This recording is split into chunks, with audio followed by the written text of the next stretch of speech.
கர்த்தருடைய பரிசுத்த நாமத்திற்கு மகிமை உண்டாவதாக. தேவ பிள்ளைகளை நாம் தொடர்ந்து ஆதியாகம நாட்களிலிருந்து ஒவ்வொரு நபர்களாக தியானித்து கொண்டு வருகிறோம். கடந்த பதிவில் சகரியா தீர்க்கதரிசியை குறித்து பார்த்தோம். இன்றைக்கு மல்கியா தீர்க்கதரிசியை குறித்து பார்க்க போகிறோம். மல்கியா என்றால் என் தூதன் என்று பொருளாக இருக்கிறது. தேவ பிள்ளைகளே, பாபிலோன் சிறையிருப்புக்கு பிற்பாடு கடைசியாக வந்த தீர்க்கதரிசி யார் என்று சொன்னால், கடைசி நாட்களில் ஊழியம் செய்த, பழைய ஏற்பாட்டின் கடைசி நாட்களில் ஊழியம் செய்த தீர்க்கதரிசி யார் என்று சொன்னால் மல்கியா தான். தேவ பிள்ளைகளே, பாபிலோன் சிறையிருப்பில் 70 வருஷம் சிறையிருப்பில் இருக்கும்போது ஊழியம் செய்தவர்கள் தானியேல், எசேக்கியேல். பாபிலோன் சிறையிருப்பிலிருந்து வந்த பிற்பாடு ஊழியம் செய்தது 2 தீர்க்கதரிசி, ஆகாய், சகரியா. இவர்கள் என்ன ஊழியம் செய்தார்கள் என்று சொன்னால், 16 வருஷம் தடைப்பட்டு இருந்த ஆலய வேலையை திரும்ப துவங்கும்படியா, அதுக்கு பிற்பாடு தான் கர்த்தர் உங்களை ஆஸ்வதிப்பார் என்று சொல்லி யூத ஜனங்களை ஆலயம் கட்டுகிற வேலைக்காக உற்சாகப்படுத்துகிற தீர்க்கதரிசன ஊழியத்தை யார் செய்தார் என்று சொன்னால் ஆகாய், சகரியா தீர்க்கதரிசி செய்தாங்க.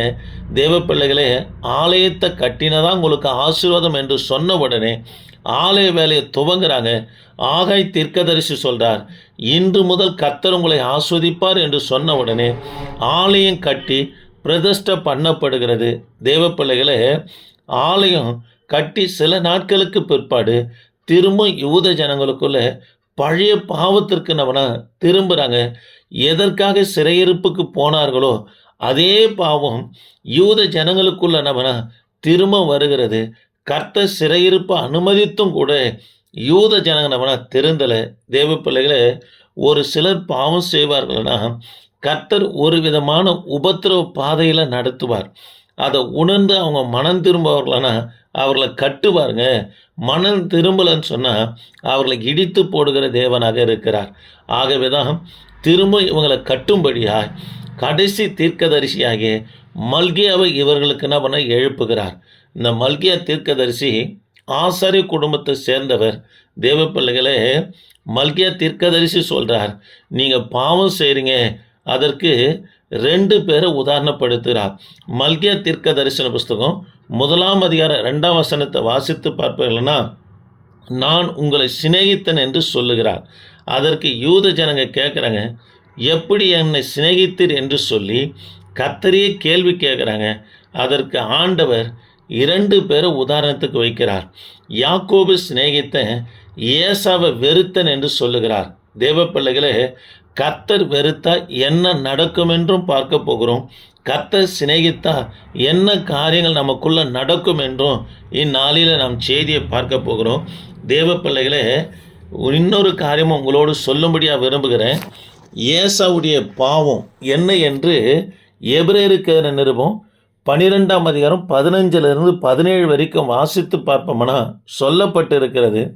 ஏசா சுகந்தரிக்க விரும்பியும் ஆஸ்வதம் பெற விரும்பியும் பெற முடியாமல் போயிட்டு. இதுக்கு காரணம் அவர் வேசி கள்ளன் என்றும் சீர்கெட்டவன் என்றும் கிருபையை இழந்தவன் என்றும் அவர் குறித்து சொல்லப்பட்டது மாத்திரமல்லாமல் ஏசாவை போல சீர்கெட்டவனாக இருக்க வேண்டாம் என்று வேதம் சொல்லுகிறது. இன்னொருத்தரை குறித்தும் இவனை போல இருக்க வேண்டாம் என்று சொல்லுகிறார். அது யார் என்று சொன்னால் 1 யோவான் 3ஆம் அதிகாரம் 12ஆம் வசனத்தை நீங்கள் வாசித்து பார்ப்பீங்கன்னா, காயினை போல இருக்க வேண்டாம் என்றும் கர்த்தர் சொல்லுகிறார். சரி, தேவ பிள்ளைகளே, மல்கியா தீர்க்கதரிசி யூத ஜனங்களிடத்தில் சொல்லுகிறார், உங்களை சிநேகித்தன் என்று சொல்லுகிறார். எப்படி எங்களை சிநேகித்தீர் என்று கேட்டபோது அதுக்கு மல்கியா தீர்க்கதரிசி 2 பேரும் முன்வைக்கிறார். ஏசா, யாக்கோபு. ஏசாவை அதாவது வெறுத்தாரு. வெறுத்த நிமித்தமாக என்ன காரியங்கள் நடந்தது, கர்த்தர் சிநேகித்தா என்ன காரியம் நடக்கும் என்று சொல்லி இந்த செய்தியை பார்த்து நாம் முடிக்க போகிறோம். முதலாவதாக ஏசாவை குறித்து பார்க்க போகிறோம். தேவன் வெறுத்தா என்ன நடக்கும் என்பதை கர்த்தர் இந்த இடத்துல சொல்கிறார். மல்கியா தீர்க்க தரிசன புஸ்தகம் 1ஆம் அதிகாரம் 3லிருந்து 5 வரைக்கும் இந்த வார்த்தை கேட்கிற கர்த்தருடைய பிள்ளைங்க வேத வசனத்தை கையில் வைத்து சொல்லுகிற வசனத்தை பார்த்து கொண்டே இந்த செய்தியை கேட்கும்படியாக உங்களை அன்போடு கேட்டுக்கொள்ளுகிறேன். தேவ பிள்ளைகளே, 3ஆம் வசனத்தில் என்ன சொல்லப்படுதுன்னா, வனாந்தரத்தில் தங்குகிற வலு சர்ப்பம் அவனிடத்துல தங்கும் என்றார். அதனுடைய பொருள் என்னவென்று சொன்ன தேவ பிள்ளைகளே, பாழானதுக்கு அடையாளங்க. கர்த்தர் ஒரு மனுஷனை ஆண்டவர் வெறுப்பார்னா அவங்க ஆவிக்குரிய வாழ்க்கையும் சரி, அதாவது குடும்ப வாழ்க்கையும் சரி, அது பாழானதாய் காணப்படுங்க தேவ பிள்ளைகளே. ஆகவே தான் ஏசாவை குறித்து கர்த்தர் சொல்றாரு, வனாந்தரத்தில் தங்குகிற வலு சர்ப்பம். வலு சர்ப்பம் வீடுகளில் தங்காதுங்க. வனாந்தரம், அதாவது வயல்வெளியில் தங்குகிற அந்த சர்ப்பமானது அவனிடத்தில் தங்கும் என்று கர்த்தர் சொல்லுகிறார். தேவ பிள்ளைகளே, அவனுடைய மலைகளும் பாழாகும் என்றும் கர்த்தர் சொல்லுகிறார். அதற்கு பொருள் என்னவென்று சொன்னால், பாழானதுக்கு அடையாளங்க. கர்த்தர் ஒரு மனுஷனை, அதாவது வெறுப்பாரானா, தேவ பிள்ளைகளே, நாம் கர்த்தர் வெறுக்கிற அளவுக்கு நம்ம நடக்கக்கூடாதுங்க. ஆண்டவர் நம்மளை சிநேகிக்கணுங்க. ஆண்டவர் வெறுத்ததுனால ஏசா ஆண்டவரிடத்தில் போய் கதறி அழுதாலும் கூட ஆண்டவர் மனம் மாறல. ஆகவே அவருடைய ஸ்தலங்களும் அவரை குறித்து ஓபதியா தீர்க்க தரிசன புஸ்தகத்தில் சொல்லப்பட்டது, உயரமான இடத்துல தன் இடத்தை, அதாவது கூட்டை கட்டினார் என்று சொல்லப்படுது. ஆனாலும் கர்த்தர் தள்ளினார் என்றும் ஓபதியா சொல்லுகிறார். தேவ பிள்ளைகளே, பாழானதுக்கு அடையாளம் யாராய் காணப்பட்டார்னா ஏசா காணப்பட்டார். ஆகவே கர்த்தர் வெறுப்பாரானா ஆவிக்குரிய காரியமும் சரி, பிள்ளைகளுடைய காரியமும் சரி, அதாவது வேலை ஸ்தானங்களிலும் பாழான காரியங்களை தான் நம்ம பார்க்க முடியும். அங்கே ஆசீர்வாதத்தை காண முடியாது. இரண்டாவது, 4ஆம் வசனத்தில் அவன் கட்டுவான், நான் இடிப்பேன் என்று சொல்லுகிறார். தேவ பிள்ளைகளே, மனித முயற்சியை கர்த்தர் அதமாக்குவாருங்க. ஆண்டவர் ஒரு மனுஷனை வெறுப்பாரனா, அவங்க ஊழியமாக இருக்கட்டும் அல்லது அவங்க குடும்ப வாழ்க்கையாக இருக்கட்டும், அவர்கள் கர்த்தரை பகைத்து கொண்டு அல்லது கர்த்தருக்கு விரோதமாக பாவம் செய்து கொண்டு விபச்சாரம், வேசித்தனம், கள்ளனாக இருப்பார்களானா அவர்கள் கட்டினாலும் கூட என் தேவனாகி கர்த்தர் இடிப்பார். இப்போ கட்டுகிறது போல தெரியலாங்க, ஆனால் முடிவு பார்த்தீங்கன்னா அந்த ஊழியமும் அந்த நபரும் இல்லாதபடி கர்த்தர் அதை தரமட்டமாக்குவாருங்க. தேவ பிள்ளைகளை, கர்த்தர் வெறுப்பாரனா இரண்டாவது காரியம், அவன் கட்டுவான், நான் இடிப்பேன் என்று கர்த்தர் சொல்லுகிறார். மூன்றாவது, தேவ பிள்ளைகளே, கர்த்தர் என்றென்றைக்கும் சினமாக அந்த மக்கள் மேலே இருப்பேன் என்று சொல்லுகிறார். தேவ பிள்ளைகளே, கர்த்தருடைய கோபம் எப்போதும் அவர்கள் மேலே இருக்கும் என்று வேதம் சொல்லுதுங்க. தேவ பிள்ளைகளே, கர்த்தர் வெறுப்பாரானா 3 காரியம் நடக்கும்.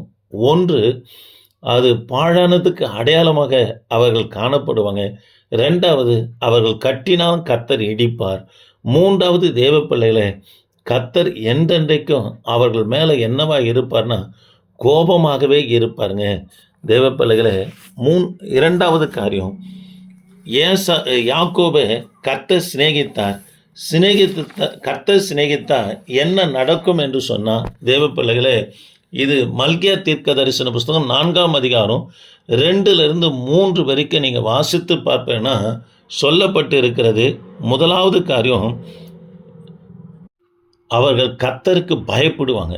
கர்த்தர் யாரை சிநேகிக்கிறாரோ தேவ பிள்ளைகளே, அவங்க அந்தரங்க வாழ்க்கையும் சரி, வெளிரங்கமான வாழ்க்கையும் சரி, கர்த்தருக்கு எப்போதும் நம்மனா பயந்து காணப்படுவாங்க. எபிரேயருக்கு நிருபம் 3ஆம் அதிகாரம் 16ஆம் வசனத்தை நீங்கள் வாசித்து பார்ப்பீங்கன்னா தேவ பிள்ளைகளே, அது மாத்திரமல்ல, மல்கியா 3:16 நீங்கள் வாசித்து பார்ப்பேன்னா நீங்கள் செய்வதை தேவன் கவனிப்பாராம். அப்போது கர்த்தருக்கு பயப்படுகிறவங்க பேசுவதும் சரி, ஜெபம் பண்ணுவதும், உபவாசிப்பதும், காணிக்கை கொடுப்பதும், ஊழியம் செய்வதும் கர்த்தர் கவனிப்பார்.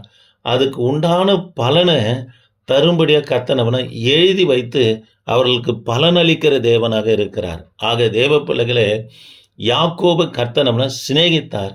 சிநேகித்தவங்க என்ன செய்வாங்க சொன்னால் கர்த்தருக்கு பயப்படுவாங்க. அவங்க செய்கிறது எல்லாவற்றையும் கர்த்தர் கவனிக்கிறது மாத்திரமல்ல, கர்த்தர் தமது ஏட்டில் எழுதி வைத்து அதற்கு உண்டான பலனை ஆண்டவர் தருவாருங்க. 2வது காரியம், கர்த்தர் சிநேகித்தா என்ன நடக்கும்னா, நீங்கள் மல்கியா தீர்க்க தரிசன புஸ்தகம் 4ஆம் அதிகாரம் 2லிருந்து 3 வரைக்கும் வாசித்து பார்த்தா சொல்லப்பட்டிருது, அவருடைய செட்டையின் கீழ் ஆரோக்கியம் இருக்கும் என்று சொல்லப்பட்டு இருக்கிறது.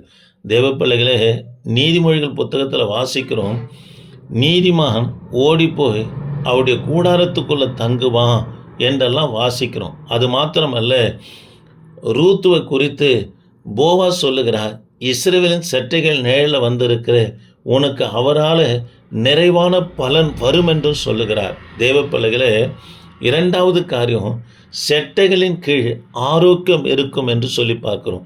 அப்போ கர்த்தர் நம்மை சிநேகிப்பார்னா, ஒன்று சுகம் இருக்கும், ரெண்டாவது நிறைவான பலனை என் தேவனாகிய கர்த்தர் தருவாருங்க.